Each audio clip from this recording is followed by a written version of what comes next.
Carpet bombing పేరుతో BJP చేస్తున్న పాదయాత్ర జూబ్లీహిల్స్ ఉప ఎన్నికల్లో అనుకున్న ఫలితాలను తెచ్చిపెడుతుందా? అంతా ఆయనదే బాధ్యత అంటూ సొంత పార్టీ నేతలు చేస్తున్న స్టేట్మెంట్స్ ఆ మంత్రికి చిరెత్తిస్తున్నాయా? నేతల మధ్య సమన్వయం లోపించడంతో సునీల్ బన్సాల్ రంగంలోకి దిగారా? అసలు అక్కడ మిగిలిన ఎంపీలు జూబ్లీహిల్స్ అంతర్భాగంగా ఉన్న సికింద్రాబాద్ ఎంపీ కేంద్ర మంత్రి కిషన్ రెడ్డికి సహకరించడం లేదా? లేకపోతే తన సెగ్మెంట్లో మిగిలిన వారి జోక్యం ఏంటని కిషన్ రెడ్డి వారిని దూరంగా ఉంచుతున్నారా?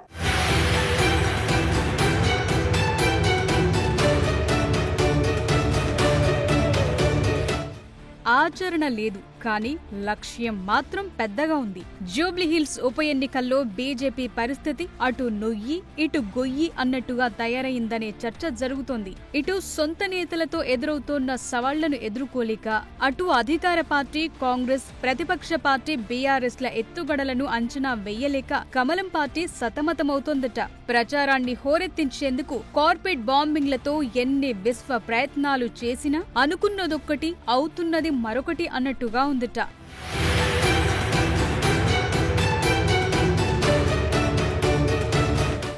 జూబ్లీహిల్స్ గ్రౌండ్ లెవెల్లో ప్రజల నుంచి అనుకున్నంత స్థాయిలో ఆదరణ రావటం లేదని, ఒకేసారి 7 డివిజన్లలో 60 చోట్ల కార్పెట్ బాంబింగ్ పేరుతో ముఖ్య నేతలంతా మెగా పాదయాత్ర నిర్వహించినా ఎలాంటి రిజల్ట్స్ కనిపించటం లేదనే టాక్ ఆ పార్టీ శ్రేణుల్లో వినిపిస్తోంది.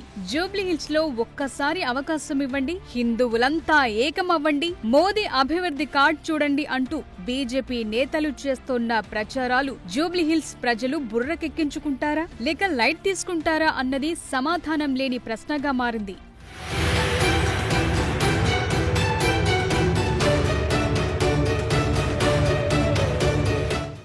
సమయం లేదు, 10 రోజులు మాత్రమే.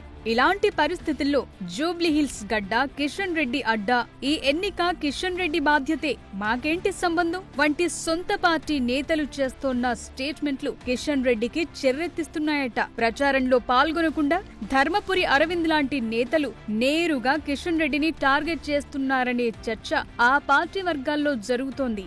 ఒక ఎంపీగా బాధ్యతుండొచ్చు, కిషన్ రెడ్డి పార్లమెంటు పరిధిలో ఎన్నిక జరుగుతుండొచ్చు, కానీ పార్టీ కిషన్ రెడ్డిదే కాదు కదా. అందరూ కలిస్తేనే పార్టీ, సమన్వయంతో ముందుకు వెళితేనే విజయం. కానీ అందుకు విరుద్ధంగా కొంతమంది నేతల వ్యవహారం కిషన్ రెడ్డినే కాదు పార్టీని కూడా అవమానించినట్టుగా ఉందనే టాక్ నడుస్తోంది.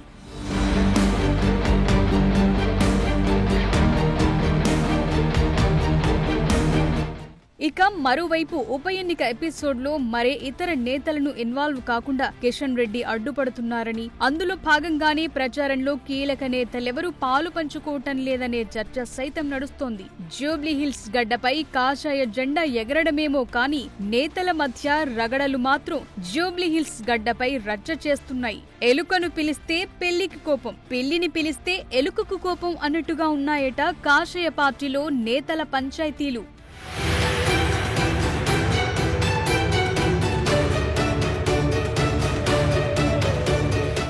ఇక నేతల మధ్య ఎదురవుతోన్న సవాళ్లను తీసి పక్కన పడేశారట కిషన్ రెడ్డి. జూబ్లీహిల్స్ ఉప ఎన్నికను కేంద్ర మంత్రి కిషన్ రెడ్డి ప్రతిష్టాత్మకంగా తీసుకున్నారనే టాక్ నడుస్తోంది. ఆయన లోక్సభ పరిధి కాబట్టి గెలుపు కిషన్ రెడ్డికి కీలకం కానుంది. దీంతో కీలక నేతలు ప్రచారానికి ఎవరొచ్చినా రాకున్నా సింగిల్ గానే ప్రచారం చేపట్టాలని నిర్ణయం తీసుకున్నట్టుగా తెలుస్తోంది. పొద్దుపోయేంత వరకు జూబ్లీహిల్స్ లోనే జోరు వానలో జోరుగా ప్రచారాన్ని కొనసాగిస్తున్నారు. ప్రచారంలో అన్ని తానే ముందుకు నడిపిస్తున్నారు. ఈ ఉప ఎన్నికల్లో సత్తా చాటి వచ్చే ఎన్నికల్లో లైన్ క్లియర్ చేసుకోవాల్సిన పార్టీ నేతలు ఆ దిశగా ముందడుగు వేయటం లేదని ప్రచారం జరుగుతున్న నేపథ్యంలో ఈ బైపోల్ బాధ్యతలు కిషన్ రెడ్డి తీసుకున్నారనే టాక్ నడుస్తోంది.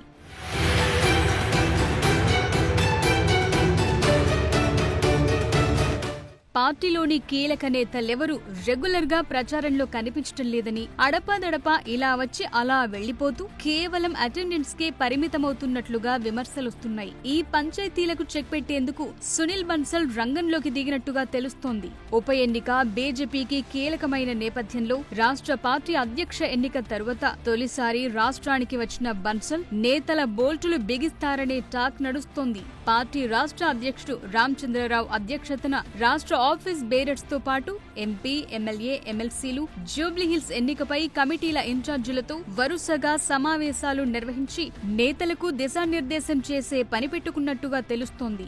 నేతల వ్యవహార శైలిపై కూడా సమావేశంలో చర్చ జరిగినట్టుగా తెలుస్తోంది.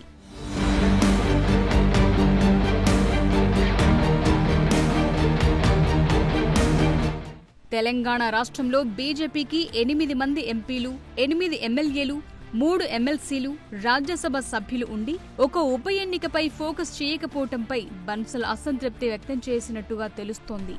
అయితే సునీల్ బన్సల్ ఇచ్చే స్ట్రోక్ తో రాష్ట్ర నేతల్లో మార్పు వస్తుందా లేక మళ్లీ అదే తంతు కొనసాగిస్తారా అన్నది అటుంచితే ఇప్పటికే జూబ్లీహిల్స్ ఉప ఎన్నికకు ఢిల్లీ పెద్దలు స్టార్ క్యాంపెయినర్లను ప్రకటించారు.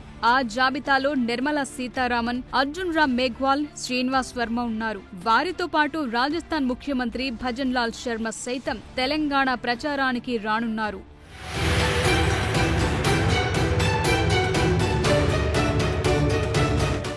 జూబ్లీహిల్స్ లో సెటిలర్లకు గాలం వేయటానికి ఆంధ్రప్రదేశ్ కు చెందిన వైద్యారోగ్య శాఖ మంత్రి సత్యకుమార్, మాజీ కేంద్ర మంత్రి దగ్గుబాటి పురంధేశ్వరి, ఏపీ బీజేపీ రాష్ట్ర అధ్యక్షుడు పీవీఎన్ మాధవ్ స్టార్ క్యాంపెయినర్లుగా ఎంట్రీ ఇవ్వబోతున్నారు. బీజేవైఎం జాతీయ అధ్యక్షుడు తేజస్వి సూర్య సైతం ఆ జాబితాలో ఉన్నారు.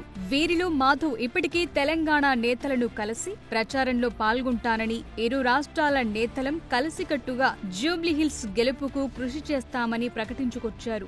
ఇక వరుసగా ప్రచారకర్తలంతా జూబ్లీహిల్స్ కు క్యూ కట్టే అవకాశాలు కనిపిస్తున్నాయి. ఇలాంటి నేపథ్యంలో రాష్ట్ర నేతల కోఆర్డినేషన్ ఏ విధంగా ఉంటుంది? కలిసి నడుస్తారా లేక మళ్లీ కిషన్ రెడ్డిదే బాధ్యతంటూ పాతపాటే పాడుతారా అన్నది ప్రశ్నార్థకంగా ఉంది.